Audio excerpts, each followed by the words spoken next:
All right, y'all, back again with another video, and what I want to talk about is the coaching. Okay, because I know that's a hot topic. A lot of people are not happy with Stan. Kendrick Perkins, Barry Davis have spoken out against Stan recently. A lot of Pels fans are not happy with Stan Van Gundy right now, and I can understand not liking the coaching because everybody believes they have the answer. Everybody knows what they would want to do, and they think they know more than a coach. So here's my thing. There's two people in particular, well, three, that I wanted to coach this team initially. Weaver, uh, gosh, what's the guy's name? I can't think of his name right now. Mentor for BI, Stackhouse, Jerry Stackhouse, and the other one that I mentioned very briefly is Earl Watson. Now, some of you guys may be wondering who Earl Watson is. He's an ex NBA player. He played for a couple of different teams while he was in the league. Very good player, role player, bench player. Um, Here's the thing. What got me on Earl Watson is it was just by random. I ended up watching a Gilbert Arenas video where he has, because if you guys don't know, he has the podcast. And I encourage you all to go look at this interview because he talks candidly about his time as coach for Phoenix, where he helped develop Devin Booker to who he is. And he also talked about the draft process and all this other stuff and how they go looking for talent, how he evaluates talent, and how he plays players. I want you guys to go look at that. You know, even if you got to stop looking at my video for a little bit, go look at the entire video. I think the interview was like 54 minutes long or something like that. It's worth your time. Trust me. If I'm going to tell you guys to go look at a video, it's because it's worth your time, right? And I believe if you guys hear Earl Watson talk, you'll see why I wanted him as the coach. Now, he also did an interview on Undisputed before with Skip and Shannon, and they was talking about Lonzo. This is back when Lonzo was still playing in LA, and he basically talks about what he would have done or how he would play Lonzo. Again, I want you guys to go look at that too. If you that one is, I put it like this: if you feel like it, go ahead. That one's probably not as important, but I think it'll give you some insight because he was answering questions about how they played growing up and their dad and a couple other things. But anywho, I'm not gonna get too deep into either of those videos, but here's my thing with Earl Watson. Um, Earl Watson is a younger guy. He's more closer to these guys' age than Stan, and Earl Watson his understanding of the game is elite, right? He understands players, positioning. He understands how to instill confidence, develop players. He gonna keep it real with you too. He's an all around what I believe is a good coach. And some of the stuff he was saying about Devin got me thinking like, yo, Devin Booker, we got the Booker we see today is in part because of Earl Watson. And he also talked about Jason Tatum, I believe, being in that draft on Gilbert Arenas, not in that draft, in Lonzo's draft, I think too. No, it wasn't him. It was Jamal Murray, and he said he wanted to draft Jamal Murray and Booker in the draft. I'm not gonna get into that. I'm not gonna spoil it for y'all, but y'all got to go listen to the man talk. He knows what the hell he's talking about when it comes to basketball. He talks about the BS some of them guys get as young coaches trying to get their leg in the door, the politics of it. It's a really good interview. I'm telling y'all, go look at it. I'll probably put the link in the comment section, so that way it'll be easy if you guys want to check it out. But man, look, I'm not against Stan Van Gundy, right? But to put my hat in the ring, if we were going to keep Lonzo Zion and the team as it is, and we were going to get a coach, I think I would pick Earl Watson #1 right now. I think he better relates to the players. I think his understanding of the game is extremely high, and I think he would play everybody the way they need to be played. I think we would get the best version of Lonzo. I think we get the best version of Bi, and I think we'd get the best version of Zion, and that includes everybody else to kill Alexander Walker and all these other guys, right? Um, he's fresh, like he's what we call fresh back home. You know, he's I ain't gonna say he's trendy necessarily, but his understanding, it's like he's very suave, he's very smooth with it. Um, I think guys like him are necessary for young players, you know, um, especially when it comes to developing guys. Because, see, here's the thing. Here's the way I view this. I've never been in one of these locker rooms or anything, but this is my perspective. Okay, when it comes to development, I think there's two ways. There's um, draft day comparisons to develop, like you're going to trend them toward the direction that they are uh, assessed to be, and then you trend them versus how they perform. So everybody thought Lonzo was Jason Kidd on draft day. Okay. I personally, this is the hill I'm going to die on for right now. And I've thought about this, and I've put Lonzo in several different categories, mixed him up with different people. I think this is my assessment of Lonzo. Lonzo is not Jason Kidd. Lonzo is Steve Nash and Gary Payton. But he's Steve Nash on the offensive side, as far as the passing and the shooting is concerned. And he's Gary Payton on the defensive side. But he won't have either of their peaks. So you put Steve Nash and Gary Payton in a body, make them 6'6", and you take the strongest attributes of both, but you don't max it out. So let's just say whatever their stats is, let's just give them 10. You say maybe 8, 7.5, somewhere in there on their biggest stats. That's Lonzo. And I've said this before. Lonzo Ball, I think, is... first of all, everybody knows me. I think he's a good point guard, right? Let's just start there. I think a lot of his issues are overblown, but I think he's a good point guard. Now, hear me out. I think Lonzo has been used criminally wrong his entire career. Defensively, I think he's solid. He's got a little bit more to improve on in my eyes. Offensively, everybody knows that's where he struggled. But here's my thing, right? If you're going to play Lonzo Ball, this is how I've always said Lonzo should play. Lonzo should play like Steph Curry in transition. And what I mean by that is, obviously, he runs the floor. He does his thing, right? But, or maybe let me say it this way, Steph Curry and transition. Because when he's in the half court, he can run the offense, he can do all the other stuff. But I think Lonzo is better moving around off ball when he doesn't have the ball. I think he's good setting pin downs, picks. I think he needs to be doing some of that, coming off backdoor cuts and screens. I think that's where Lonzo's potential really is. I'm not saying he needs to shoot 10 threes a game. I'm not saying that. But what I'm saying is the style of play that they have at Golden State that Steph employs, that is how Lonzo needs to be used on offense in the half court when he's off the ball. So that means if he gives the ball to Bi or whatever, and they're going to run horns or pistol action or something, I think maybe or even triangle action, whatever, I think he needs to be making backdoor cuts and pin downs, but he needs to have options because his IQ of the game, I think, will allow him to make the right play. And then you have to have Bi or another smart person, ball handler that understands and can get the ball to him.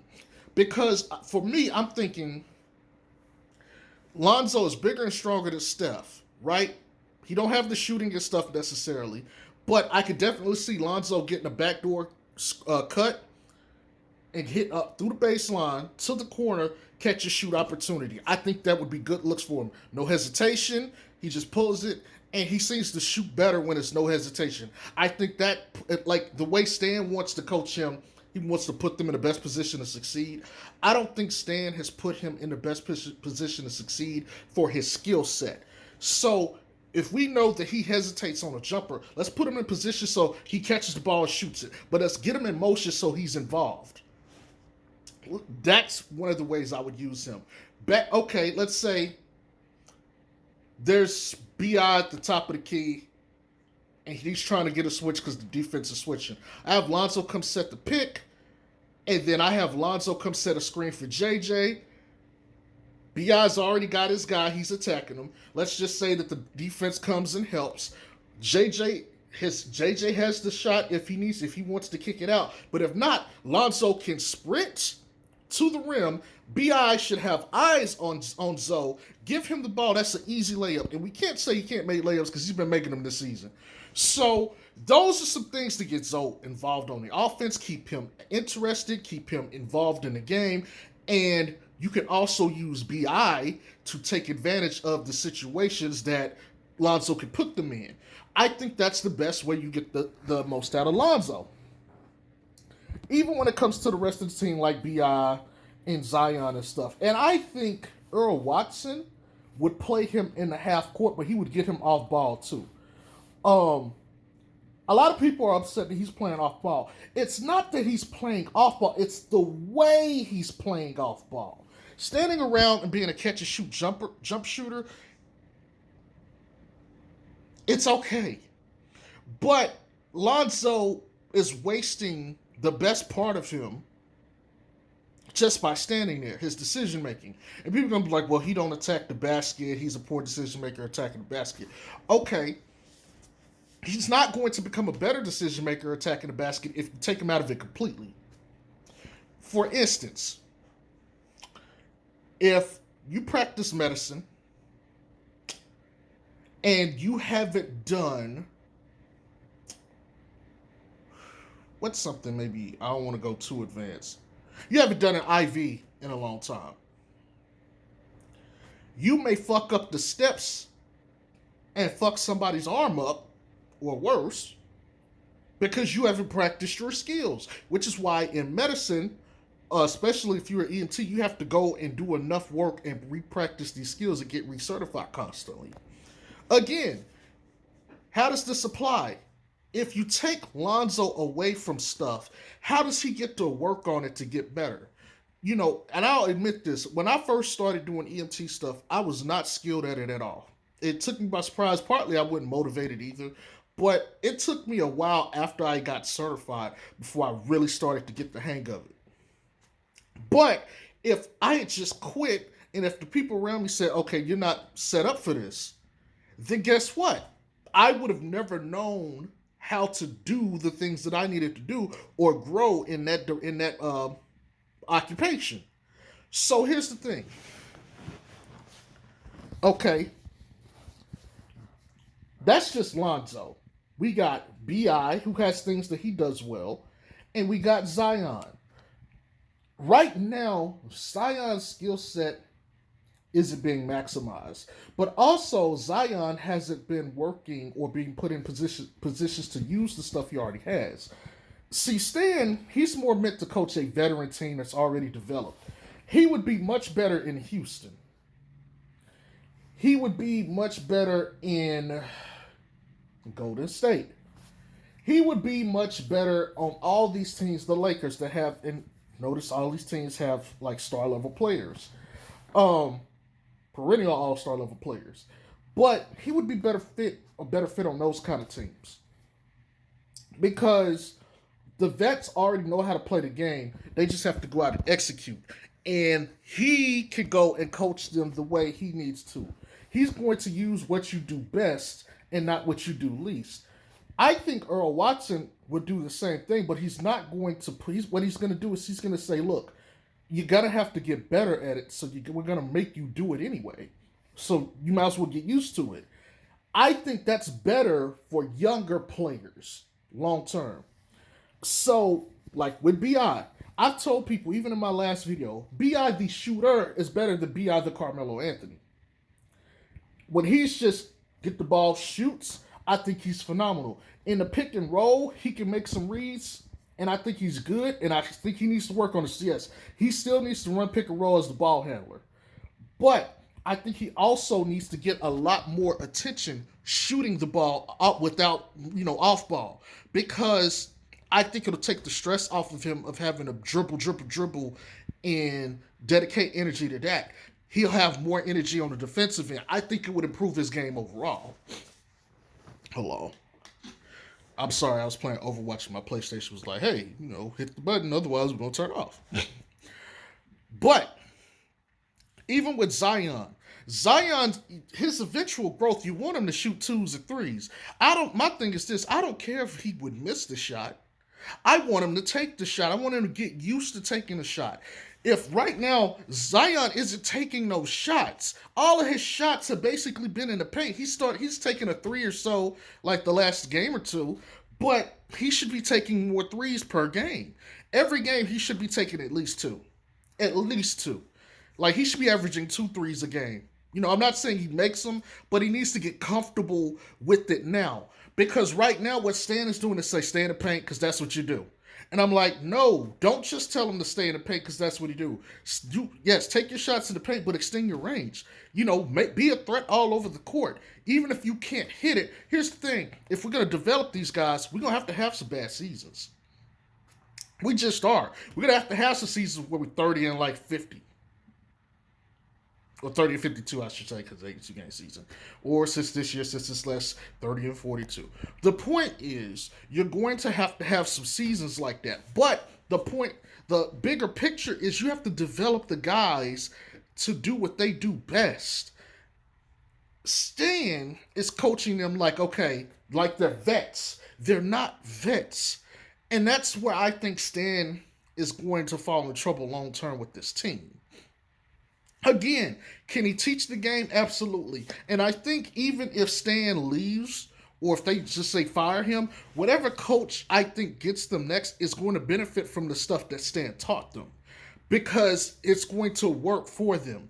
The problem is, what right now you're trying to grow these guys and you're limiting their ceiling by limiting what they do.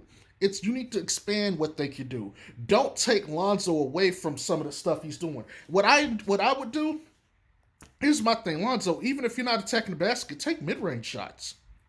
Let's knock down some of those threes. I mean, you're doing a pretty good rate, but I don't think you need 6 a game. I think 5 is great for you. Let's try to get more mid-range shots in there. Let's maybe put you in the post. And Lonzo might say, look, I'm not comfortable in the post. Good. You're not comfortable right now, but you need to get comfortable for the kind of player you're going to be later on as your career progresses. Because when you get to the playoffs, what are they going to do? They're going to look to take away your jump shots. And if you can get in the post and slow the game down as the point guard, because check it, if you're in the post, you can still call plays, you can still call actions. You back your guy down in ISO. You got Zion or BI who could cut. And you think Lonzo can't get over the guard? He's got Steph Curry in the post, backing him down. Zion cuts over. He can do that all day. That is who he is. That's who he should be becoming. The player has to be developed in a way that's beneficial for the look of the team. If you're wondering why there's not enough growth from these guys, it's because they're being limited. If you limit where they could go, they're not going to go anywhere. Period. I'm just saying. But when you expand it, they have a whole new world of opportunities to go to. That's the one thing Stan did with these guys that made them pop off last year. In particular, before Zion got there, he gave Lonzo more freedom to do things on the offensive side, and it helped him, and that's why he started having those games, because it went from, okay, shoot, hey, look, it don't matter if you miss it, shoot it anyway. It don't matter if you're 0 for 7, keep shooting. And we all knew from the Lakers, when he started shooting and he missed, he stopped. Gentry said, man, you're not finna get pulled out because you missed your jumpers. You don't get pulled out for not taking them. Take them shits. He's like, hey man, you in transition, you the guy. If you see Zion and you feel like you can make that throw, man, do it. We want to strike quick, we want to strike fast and strike hard. That is how you coach younger guys. But again, I'm not going to spoil that video by Earl Watson, and I've talked about this on my channel before. But please, please, please, if you have a second, go listen to him discuss the development and draft process of Devin Booker and how he scouted Jamal Murray. And then I want you guys to go think back, if you forget how good Jamal Murray is, think back to the bubble. And I want you to listen to the words that came out of Earl Watson's mouth. And you look at Devin Booker and you go look at Jamal Murray. Some of you, if you've seen the video, cool. You know, you already ahead of the curve. But guys like Earl Watson need guys like Lonzo Beyond Zion because he's the coach that brings the most out of your guys. Now, he may not be the coach to coach them into the finals. You may need someone else, but to get them to that point, that's the kind of coach that's needed for a team. It's your boy, Jay Strokes. Y'all have a good one. Peace.